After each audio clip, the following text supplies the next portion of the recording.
নমস্কার বন্ধুরা, আমার মৌকথা চ্যানেলে সকল বন্ধুদেরকে শ্রী ভগবানের কথা শোনার জন্য অভিনন্দন জানাচ্ছি।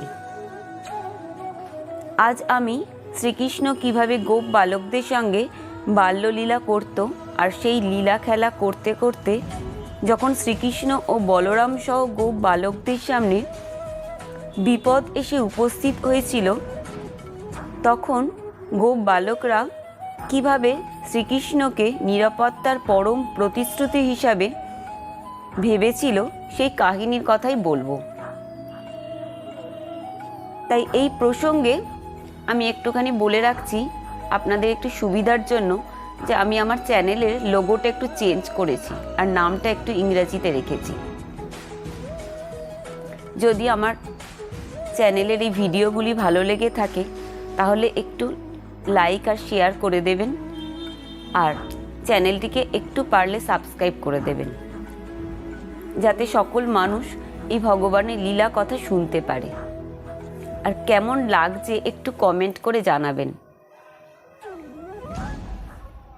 প্রতিটি চিন্তা, বাক্য ও প্রতিটি কার্যের মাধ্যমে যেমন ভগবানের সেবা করা যায়, তেমনি তার দিব্য নাম কীর্তন ও তার লীলা কথা ব্যক্ত করে তা শ্রবণের মাধ্যমেও ভগবৎ প্রেম লাভ করা যায়। তাহলে শুরু করছি শ্রীকৃষ্ণের সাথে গোপ বালকদের বাল্য লীলা খেলার কথা। একদিন শ্রীকৃষ্ণ বনে প্রাতঃকালীন ভোজন সম্পাদন করাবার জন্য তার ইচ্ছায় খুব সকালে ঘুম থেকে উঠে মধুর স্বরে তার শিঙ্গা বাজিয়ে গোপ সখাদের ঘুম ভাঙিয়েছিলেন এবং গো বৎসদের সামনে নিয়ে বৃন্দাবনের বনের দিকে যাত্রা করলেন। এইভাবে কৃষ্ণ তার হাজার হাজার বন্ধুদের একত্রিত করে বনভোজনে চললেন। তাদের সকলেরই হাতে ছিল লাঠি, বাঁশি, শিঙ্গা এবং খাবারের থলি। তাদের প্রত্যেকে হাজার হাজার গোবৎস তত্ত্বাবধান করবার দায়িত্ব দেওয়া হয়েছিল। এই বনভোজনের সম্ভাবনায় তারা সকলেই আনন্দে উৎফুল্ল হয়ে উঠেছিল। তাদের প্রত্যেকেই তাদের নিজেদের গোবৎসদের যত্ন সহকারে রক্ষণাবেক্ষণ করছিল। তাদের অঙ্গ নানা রকম স্বর্ণালঙ্কারে ভূষিত ছিল। খেলার ছলে তারা ফুল, পাতা, মঞ্জরি, ময়ূরদের পালক এবং গেরু মাটি বনের বিভিন্ন জায়গা থেকে সংগ্রহ করে বিভিন্নভাবে নিজেদের সাজাচ্ছিল। বনপথে চলতে চলতে একটি বালক অপর এক বালকের খাবারের পুঁটলি চুরি করে অপর একটি বালককে দিল। যার খাবারের পুঁটলি চুরি হয়েছে সে যখন তা জানতে পেরে সেটা নেবার চেষ্টা করল, তখন সেই বালকটি পুঁটুলিটি অন্য একটি বালককে ছুঁড়ে দিল। এইভাবে তারা খেলা করে শিশুসুলভ আনন্দ উপভোগ করতে লাগল। কৃষ্ণ যখন কোনো বিশেষ দৃশ্য দেখবার জন্য অনেকটা এগিয়ে যেতেন, তখন তার অনুবর্তী বালকেরা কে তাকে প্রথমে ছুঁতে পারে সেই উদ্দেশ্যে তার দিকে ছুটে যেত। এইভাবে তাদের মধ্যে প্রতিযোগিতা হতো। কেউ বলতো আমি কৃষ্ণকে প্রথম ছোঁবো, অন্য কেউ বলতো না তুমি পারবে না, আমি প্রথম কৃষ্ণকে ছোঁবো। কেউ তাদের বাঁশি বাজাতো, আবার কেউ মোষের শিঙের তৈরি শিঙ্গা বাজাতো। তাদের মধ্যে কেউ আবার আনন্দে অধীর হয়ে বনের ময়ূরদের অনুসরণ করত এবং কোকিলের ডাক অনুকরণ করত। আকাশে উড়ন্ত পাখিদের ছায়া অনুসরণ করে তারা সেই পাখির গতিপথের অনুবর্তী হতো। কেউ আবার বাদরদের কাছে গিয়ে নিঃশব্দে তাদের পাশে গিয়ে বসত, নৃত্যরত ময়ূরদের অনুকরণ করত, বাদরের লেজ ধরে তাদের সঙ্গে খেলা করত এবং বাদরেরা যখন লাফ দিয়ে গাছে চড়ত তখন তারাও তাদের অনুসরণ করত। যমুনার তীরে ব্যাঙগুলিকে দেখে কেউ তাদের দিকে ছুটে যেত, এবং ভয় পেয়ে ব্যাঙগুলি যখন জলে ঝাঁপ দিত তখন তারাও তাদের অনুকরণে জলে ঝাঁপিয়ে পড়ত। তারপর জল থেকে উঠে এসে তারা নিজেদের প্রতিবিম্বকে দেখে নানা রকম অঙ্গভঙ্গি করত এবং খুব মজা পেয়ে হাসত। কোনো শুকনো কুয়োয় গিয়ে তারা উচ্চস্বরে শব্দ করত, তাতে প্রতিধ্বনি হতো এবং সেই প্রতিধ্বনির প্রতি ভৎসনা করে তারা আনন্দ উপভোগ করত। ভগবদ্ গীতায় পরমেশ্বর ভগবান নিজেই বলেছেন যে পরমার্থ প্রয়াসীরা তাদের প্রপত্তি অনুসারে তাকে ব্রহ্ম, পরমাত্মা এবং পরমেশ্বর ভগবান রূপে জানতে পারেন। এখানে সেই উক্তির সত্যতা প্রতিপন্ন হচ্ছে। নির্বিশেষবাদী জ্ঞানীরা শ্রীকৃষ্ণের দেহ নির্গত রশ্মিচ্ছটা ব্রহ্মজ্যোতি দর্শন করে সেটাকেই পরম সুখ বলে মনে করে। তার ভক্তদের কাছে তিনি তার পরমেশ্বর ভগবান রূপে প্রকাশ করেন। আর যারা তার বহিরঙ্গা শক্তি মায়ার প্রভাবে আচ্ছন্ন, তারা তাকে কেবল একটি সুন্দর নরশিশু বলেই মনে করে। আর তিনি তাই গোপ বালকদের সঙ্গে খেলা করে তাদের দিব্য আনন্দ দান করছিলেন। তাদের পূর্বজন্মের অর্জিত পুঞ্জীভূত পুণ্য রাশির প্রভাবে তারা এইভাবে পরমেশ্বর ভগবানের সঙ্গে খেলা করার সৌভাগ্য অর্জন করেছিল। তারা প্রত্যক্ষভাবে পরমেশ্বর ভগবানকে দর্শন করেছিলেন, যার দর্শন যোগীরা কঠোর তপস্যা করেও পান না, যদিও তিনি সকলেরই হৃদয়ে বিরাজ করছেন। এই সত্য ব্রহ্মসংহিতাতেও প্রতিপন্ন হয়েছে। বেদ ও উপনিষদের পাতায় পরমেশ্বর ভগবান শ্রীকৃষ্ণকে যদি কেউ খুঁজতে পারে, কিন্তু কেউ যদি ভগবানের ভক্তের সঙ্গ করার সৌভাগ্য লাভ করে, তাহলে তিনি প্রত্যক্ষভাবে পরমেশ্বর ভগবানকে দর্শন করতে পারেন। পূর্বজন্মের সঞ্চিত বহু পুণ্য রাশির ফলে গোপ বালকেরা কৃষ্ণকে প্রত্যক্ষভাবে দর্শন করে বন্ধুর মতন তার সঙ্গে খেলা করছিল। তারা জানতো না যে শ্রীকৃষ্ণই হচ্ছেন পরমেশ্বর ভগবান, কিন্তু তার প্রতি গভীর ভালোবাসায় মগ্ন হয়ে তারা তার সঙ্গে অন্তরঙ্গ বন্ধুর মতন খেলা করছিল। শ্রীকৃষ্ণ যখন তার সখাদের সঙ্গে বাল্য লীলাবিলাস করছিলেন, তখন অঘাসুর নামক একটি অসুর কৃষ্ণকে বন্ধুদের সঙ্গে খেলতে দেখে অধৈর্য হয়ে তাদের সকলকে হত্যা করতে মনস্থ করল। অঘাসুর এত ভয়ঙ্কর ছিল যে স্বর্গের দেবতারা পর্যন্ত তাকে ভয় পেত। স্বর্গের দেবতারা যদি অমৃত প্রাণ করে আয়ু ও বল বৃদ্ধি করেছে, কিন্তু তারাও এই অঘাসুরের ভয় ভীত ছিল। স্বর্গলোকবাসীরা অমরত্ব লাভ করবার জন্য অমৃত পান করেছিল, কিন্তু তাদের অমরত্ব সম্বন্ধে পূর্ণ আস্থা ছিল না। পক্ষান্তরে যে সমস্ত বালকেরা কৃষ্ণের সঙ্গে খেলা করছিল, তারা সেই অসুরটাকে মোটেই ভয় পেল না। তারা ছিল সম্পূর্ণভাবে নির্ভীক। মৃত্যুর হাত থেকে রক্ষা পাবার সব রকম জড় আয়োজনগুলি ছিল অনিশ্চিত, কিন্তু কেউ যদি কৃষ্ণের শরণাগত হয়, তাহলে অমরত্ব সম্পর্কে তার কোনো সংশয়ই থাকে না। অঘাসুর কৃষ্ণ এবং তার বন্ধুদের সামনে এসে উপস্থিত হলো। সে ছিল পুতনা এবং বকাসুরের ছোট ভাই। সে ভাবল, কৃষ্ণ আমার ভাই এবং বোনকে হত্যা করেছে, এখন আমি তার সখা এবং গোবৎস সহ তাকে হত্যা করব। অঘাসুর কংসের দ্বারা প্ররোচিত হয়েছিল, তাই খুব দৃঢ় সংকল্প নিয়ে সে এসেছিল। সে ভাবছিল, যখন সে তার ভাইয়ের উদ্দেশ্যে শস্য ও জল অর্পণ করবে এবং সমস্ত বালক সহ কৃষ্ণকে হত্যা করবে, তখন আপনা থেকেই সমস্ত ব্রজবাসীরা মারা যাবে। সাধারণত গৃহস্থের কাছে শিশুরাই হচ্ছে জীবন। যখন শিশুদের মৃত্যু হয়, তখন তাদের প্রতি গভীর স্নেহবশত তাদের পিতামাতারাও প্রাণ ত্যাগ করেন। এইভাবে সমস্ত ব্রজবাসীদের হত্যা করার সংকল্প করে মহিমা নামক যোগসিদ্ধির প্রভাবে অঘাসুর একটি বিরাট আকার ধারণ করল। এইসব অসুরেরা সাধারণত সব রকমের যোগসিদ্ধিতে অভিজ্ঞ হয়। অষ্টাঙ্গ যোগের মহিমা সিদ্ধি নামক সিদ্ধির প্রভাবে যোগী নিজেকে তার ইচ্ছা অনুসারে বিরাট আকার ধারণ করতে পারে। অঘাসুর সেই যোগ সিদ্ধির প্রভাবেই 8 মাইল লম্বা একটি বিশাল আকৃতি অজগর সাপের রূপ ধারণ করল। এই অদ্ভুত আকৃতি ধারণ করে সে যখন তার মুখটা বড় করে হাঁ করল, তখন তা দেখে মনে হলো সেটা যেন একটা পর্বতের গুহা।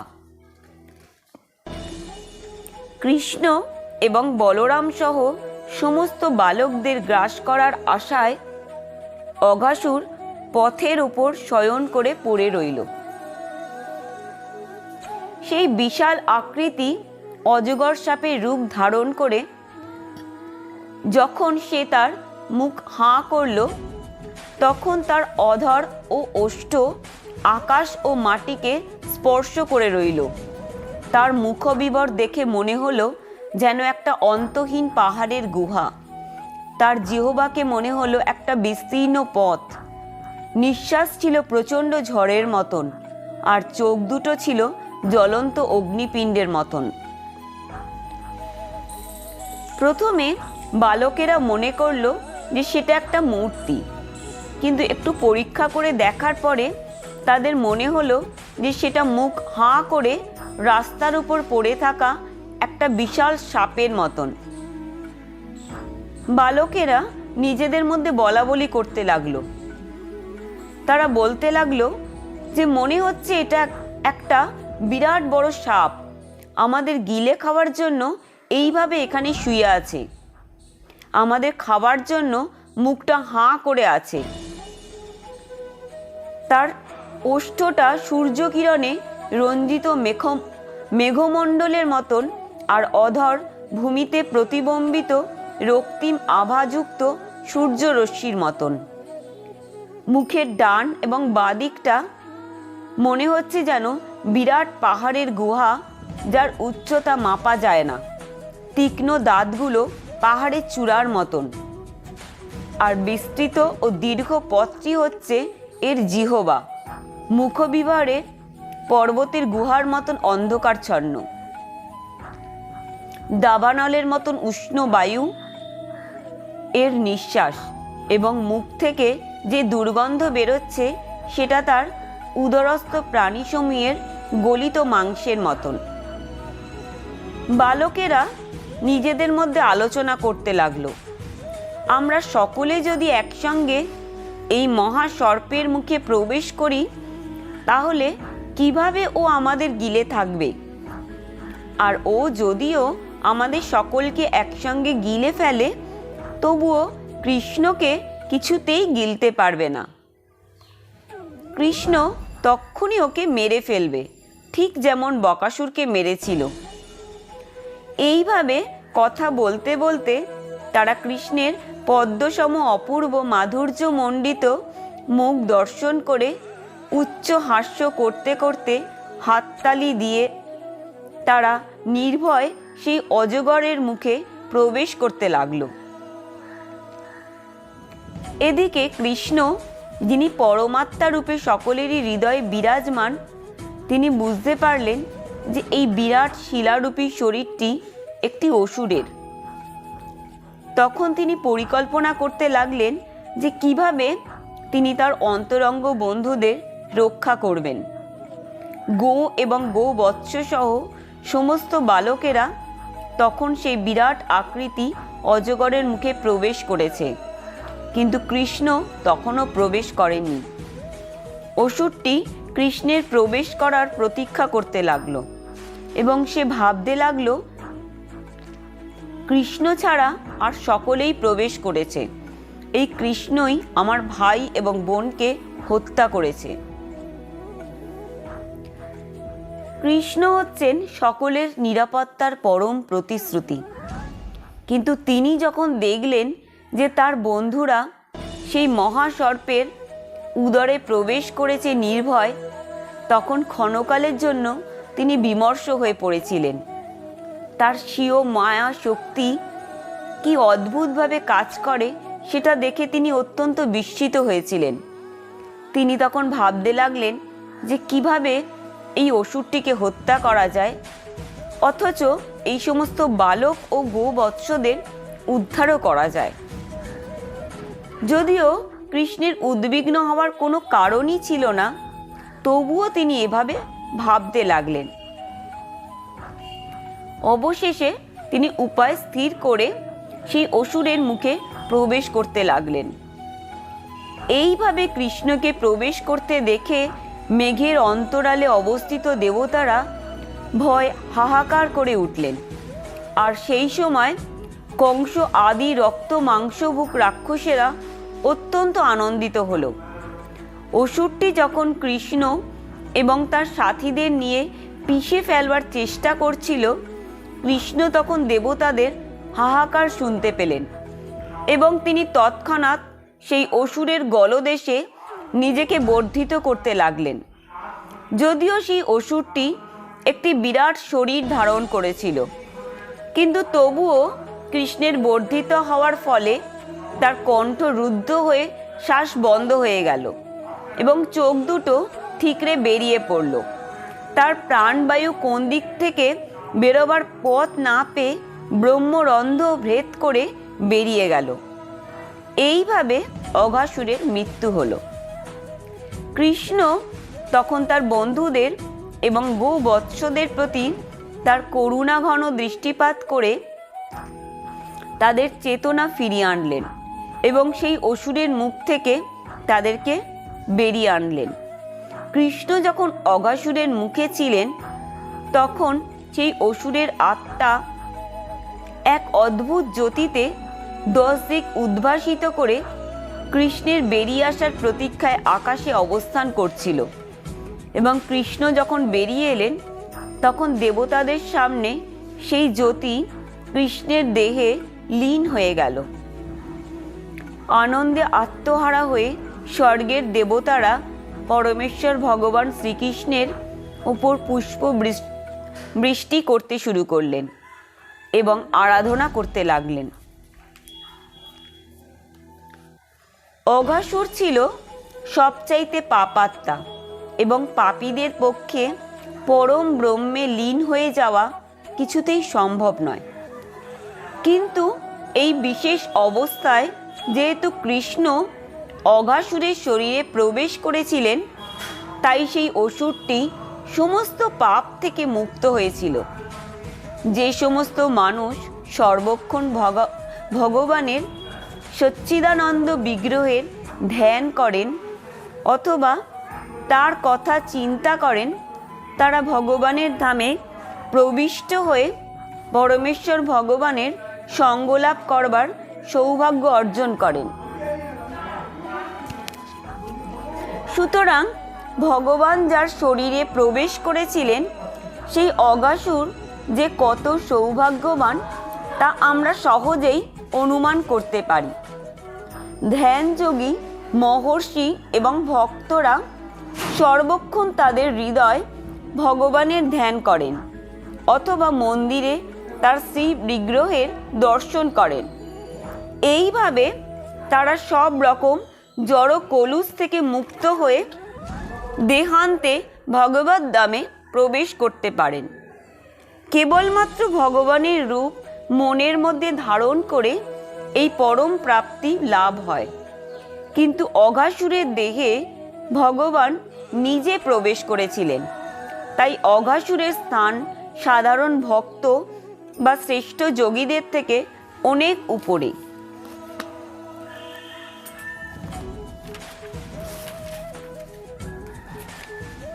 তাই শ্রীকৃষ্ণ নিজেই ভগবদ গীতায় প্রতিপন্ন করেছিলেন যে তিনি হচ্ছেন পরমেশ্বর ভগবান।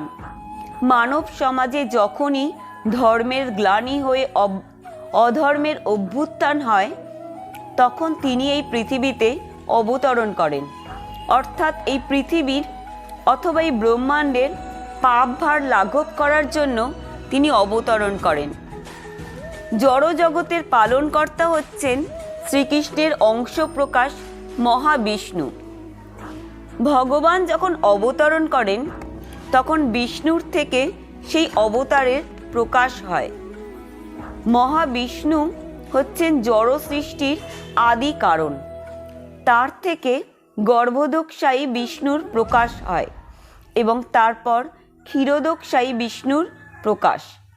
সাধারণত এই জড় জগতে ভগবানের অবতারেরা ক্ষীরোদকশায়ী বিষ্ণু থেকেই প্রকাশিত হন। তাই এই পৃথিবীর পাপভার হরণ করবার কাজ পরমেশ্বর ভগবান শ্রীকৃষ্ণ স্বয়ং গ্রহণ করেন না। কিন্তু শ্রীকৃষ্ণ যখন অবতরণ করেন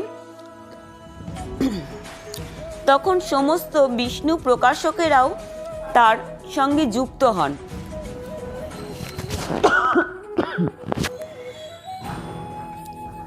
শ্রীকৃষ্ণের বিভিন্ন প্রকাশ যেমন নারায়ণ, বাসুদেব, শঙ্কর্ষণ, প্রদ্যুম্ন এবং অনিরুদ্ধ, এই চতুর্ভুজ, মৎস্য আদি কলা অবতার এবং অন্যান্য যুগাবতার এবং মন্বন্তর অবতার, এরা সকলেই পরমেশ্বর ভগবান শ্রীকৃষ্ণের শরীরে প্রকাশিত হন। শ্রীকৃষ্ণ হচ্ছেন পূর্ণ পুরুষোত্তম এবং সমস্ত অংশ প্রকাশ এবং অবতারেরা সর্বদাই তার মধ্যে বর্তমান থাকেন। তাই শ্রীকৃষ্ণ যখন অবতরণ করেন তখন শ্রীবিষ্ণুও তার সঙ্গে থাকেন। বৃন্দাবন লীলা প্রদর্শন করে অতি সৌভাগ্যবান বদ্ধ জীবেদের ভগবত ধামে ফিরিয়ে নিয়ে যাওয়ার জন্য কেবল শ্রীকৃষ্ণ অবতরণ করেন। তার বৃন্দাবন লীলাবিলাসের সঙ্গে সঙ্গে অসুর সংহারের যে লীলা সম্পাদিত হয় শ্রীকৃষ্ণের বিষ্ণু অংশের প্রভাবে।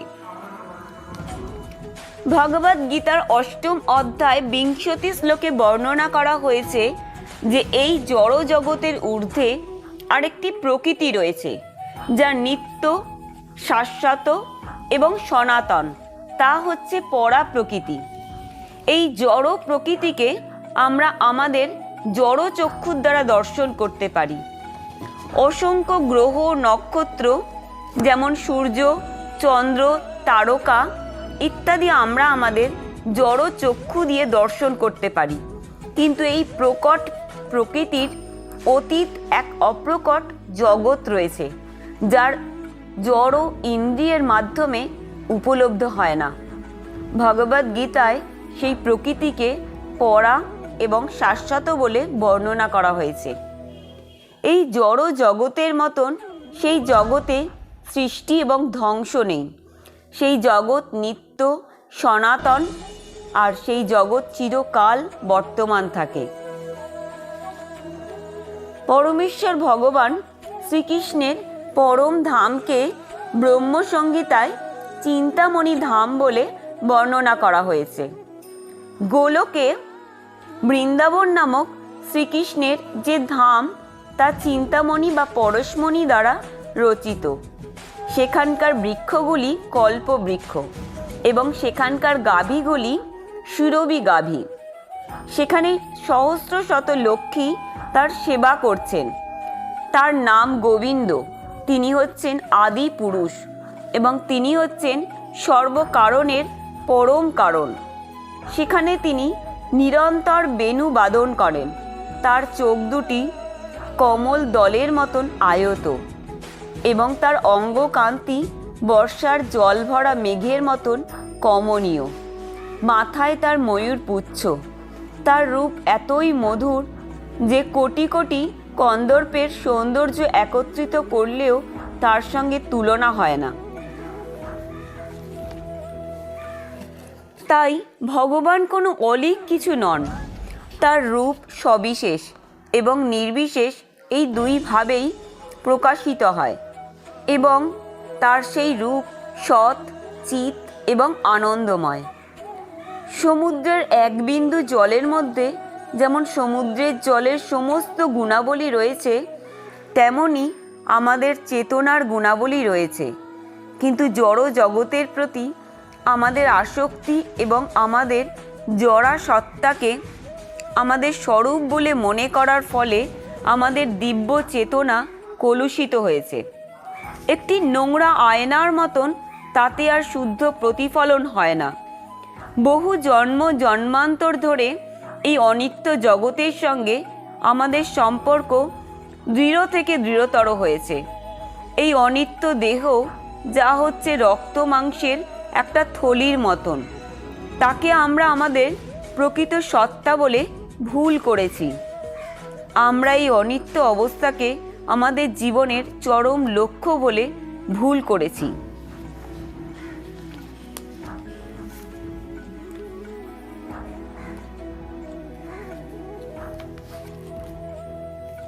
তাই সাধারণত মানুষ মনে করে যে নীতিবোধ এবং ধর্ম বিশ্বাস সম্বন্ধে উন্নতি সাধিত হলেই তারা সুখী হতে পারবে। কিছু মানুষ আবার মনে করে যে অর্থনৈতিক উন্নতি সাধিত হলেই তারা সুখী হতে পারবে। কিছু মানুষ আবার মনে করে যে অর্থনৈতিক উন্নতি সাধনের মাধ্যমে সুখ এবং শান্তি লাভ করা যাবে। অপর আর এক ধরনের লোক মনে করে যে ইন্দ্রিয় তৃপ্তির মাধ্যমে তারা সুখী হবে। কিন্তু বাস্তব সত্য এই যে কেবলমাত্র পরমেশ্বর ভগবান শ্রীকৃষ্ণকে ভালোবাসার মাধ্যমেই মানুষ যথার্থ শান্তি, সমৃদ্ধি এবং আনন্দ লাভ করতে পারে। তাই পরীক্ষিত মহারাজ, যিনি শুকদেব গোস্বামীর কাছে শ্রীকৃষ্ণ সম্বন্ধে শ্রবণ করেছিলেন, তিনি বলেছেন যে জীবনের যে স্তরেই মানুষ থাকুক না কেন, সকলের কাছে কৃষ্ণ কথা সমভাবেই আস্বাদনীয় হবে। সকলেই তার চরম মাধুর্য উপলব্ধি করতে পারবেন।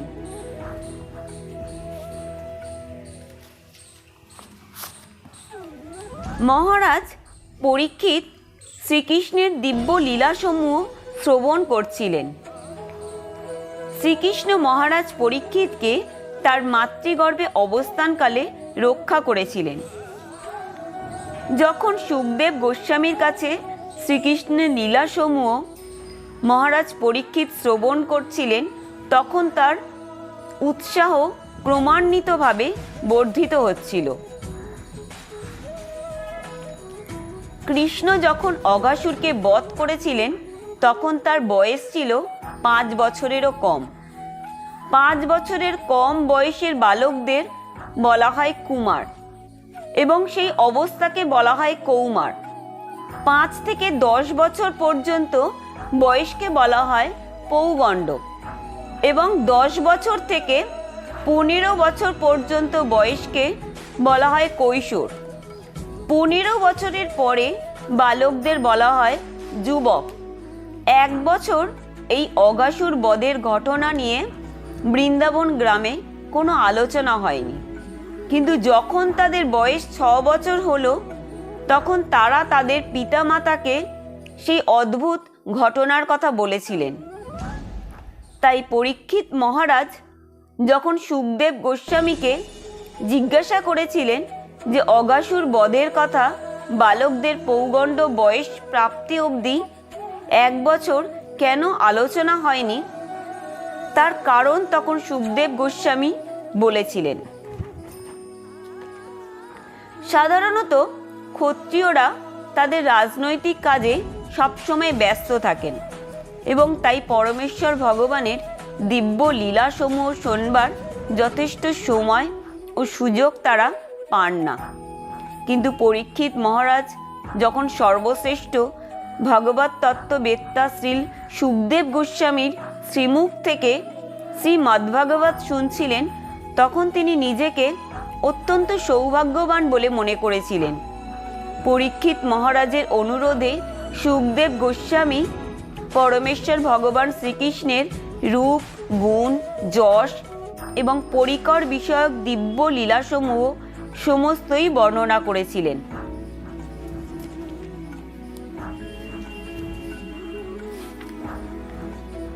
মহারাজ পরীক্ষিত যখন গঙ্গার তীরে প্রায়োপবেশনে দেহত্যাগ করবার জন্য প্রস্তুত হচ্ছিলেন, তখন সুখদেব গোস্বামী শ্রীমদ্ভাগবতের কাহিনী বর্ণনা করেছিলেন।